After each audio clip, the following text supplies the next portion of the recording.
Hey guys, welcome back to Let's Play Medieval. So last time we completed Cemetery Hill, and now we're going to start off with the Hilltop Mausoleum, which again will be the first boss, although the boss is going to be really easy. And this is actually a special stage for me because I didn't remember until I was practicing for this that this was actually the stage that was in a playable demo, which I'm pretty sure is the reason why I found out about this game. I don't know what CD it was on though. I can't find it. Maybe it's lost. You are entering a house of pain. Rumors abound of evil doings in the secret catacombs below this very hall. I'll show you some pain. Now here, we got some imps that are going to jump out, try to annoy us from out of these graves. Should be like 4 or 5 of them at least. They could, a couple more keep spawning. Just want to kill them all, of course, because we got to get that chalice filled up. This is a little slow, so you know what? We're going to go lazy and switch to the crossbow again. I really like using the crossbow early on like this because it just makes things a lot easier. Now you can bash these open for goodies, but actually there's some gold in this one, and I think a vial in, I think it's this one. It takes 3 hits, so it's not worth it to bash the others for because you don't really need to. We don't want to go that way. There's a gate up there that's closed off, but like they sit down below, some evil doings going on down here, so we bash our way through. Watch out for sticky-fingered imps. These thieves will strip you down to your armored undies. There are actually a few imps that can steal your current weapon that's out, so you do gotta be careful about that. They kind of warn us about it a little early though, because there's none right here. There will be some back upstairs. I actually did not mean to break that one yet. Let's get this guy loose. We want to go this way first. Now, we do need the club to break through these, and apparently, if I swing at just the ground, it takes 1%. If I bash through an actual object that's breakable like that, it takes 2.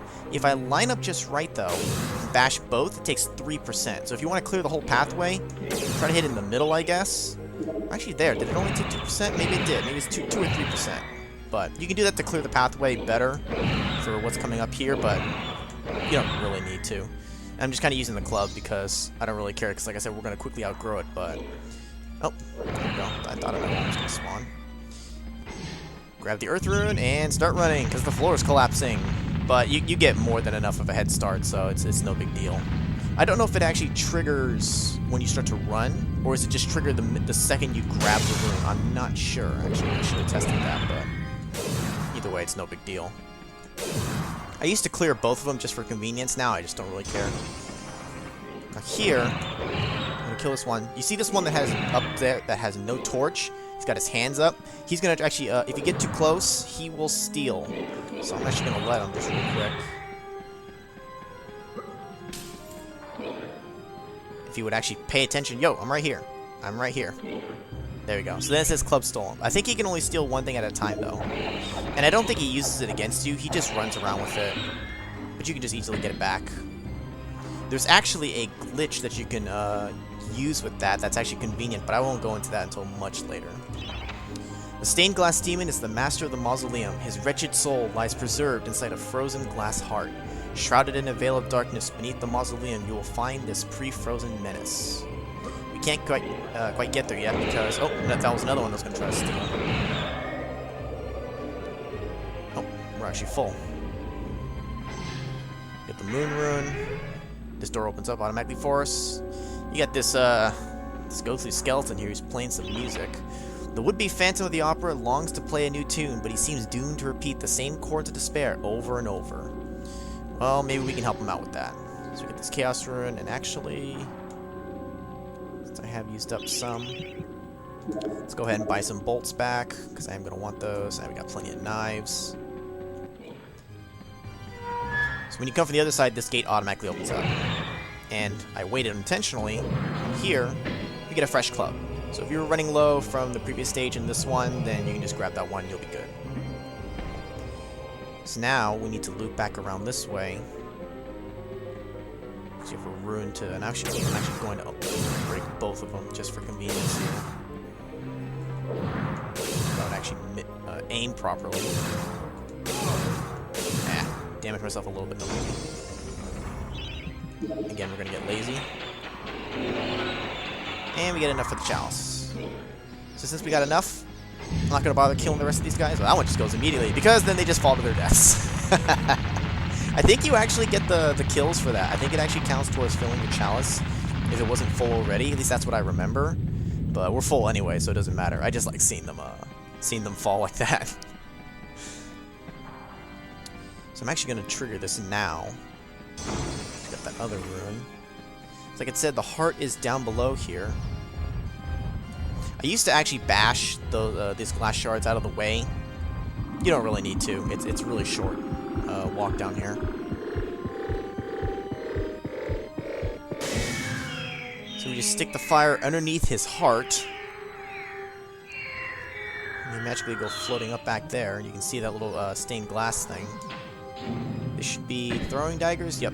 So if you're running low for whatever reason, you can grab, I think, just 50 there, even though you can just buy some from the merchant if you really need to. Again, we're still full. I keep thinking I need to get some health, but we don't need to.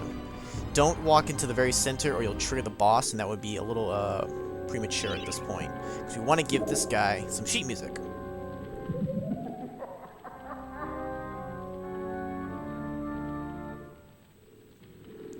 Five whole notes. And he's happy, and then now his soul's been put to rest or whatever, and we get to get all the goodies in here, which is 3 chests of gold and the chalice. We are good on equipment. I'm actually going to start off with the throwing daggers, though. So now we're ready to trigger the boss fight.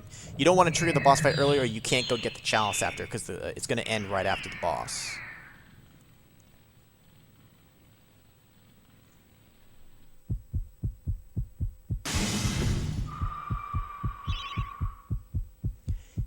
This is the part that made me remember the whole demo. Oh, dang it, I meant to jump because I wasn't ready for that. You can only damage him when he reveals his heart like this. And then he's either going to shoot like this at you, or he'll do like some explosive blast thing, which I don't think you can actually dodge. I think you can only shield through it. I'm going to switch to the crossbow in a bit, but when I was practicing, he wouldn't always do this attack here, even though it's really easy to dodge. He just was being very stubborn about it, and I was worried he wasn't going to show it here, but now I don't have to care about it. I'm going to throw a whole set, and I'm going to be lazy and now switch to the crossbow. The crossbow is definitely better for this. Do the other attack. There we go. You got to click enough and you'll break out. And that's pretty much it. Those are pretty much all the attacks that he does. The explosion one, I don't know if he'll get to show it or not, but it hardly does anything to you anyways. And I have so many life bottles, and like I said, he's really easy. I think in general, I remember the bosses being pretty easy. I don't think there's really any that are too difficult. And just like that, he's dead.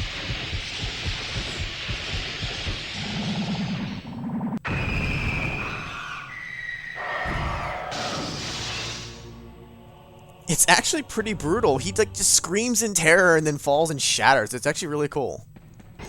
But we get the skull key that was mentioned before in the graveyard stage, and then it automatically ends the stage. So this is one we don't go through an actual doorway with a green trail of magic and all that. But yeah, in the demo, I recall when he pops out, it had a different message box there when he bursts out, and then that's where the demo would end. And I always found it kind of creepy because there's just the heartbeat sound that was going, and the demo is what made me want to get this game. But I don't know what that disc is. It's the Hall of Heroes shopping mall.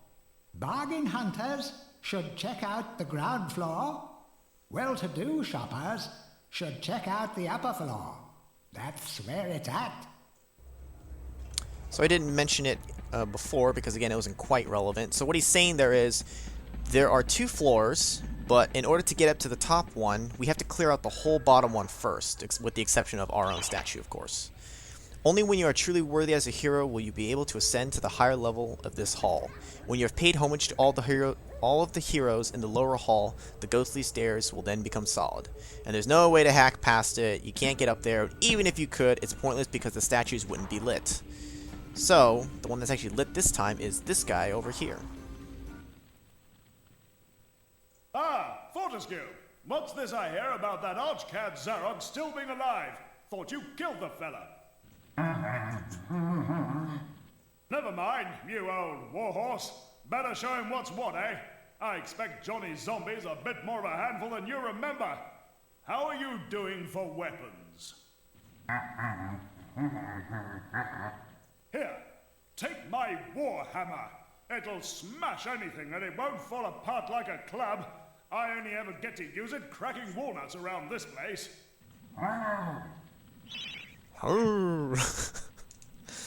Nonsense, Fortescue. I won't take no for an answer. Knock a few heads for old Stan your iron hewer, eh? I don't know what it means, like, nonsense. I said yes. I'll gladly take it. So, like I said before, we pretty much outgrew the club. The only thing we can use the club for now is for lighting a few torches, and there may be a couple more left in the game. But pretty much now we can just use the hammer, which is functionally the same. In terms of power, I guess it's maybe the same, but the important thing is that it won't break, so now you can just hammer away and not have to worry about it. The other nice thing, though, is the secondary.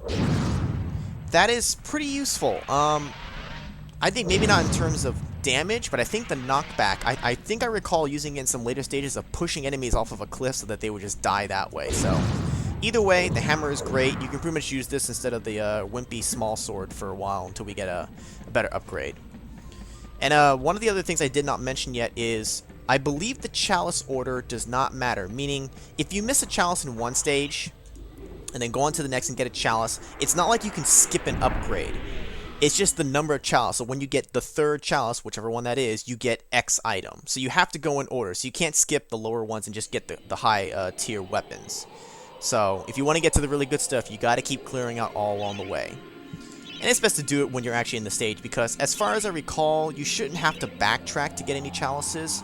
Maybe one, but I don't recall there being one. But for the most part, I'm pretty sure you can get them all as you go along, as long as you know what you're doing. But anyways, we are done with the Hilltop Mausoleum, and next time we will return to the graveyard, because now that we have the skull key, we can get through that one door that was blocked off to us earlier. That's going to be the end of this one, so in the next video we will head back to the graveyard, so I'll see you then.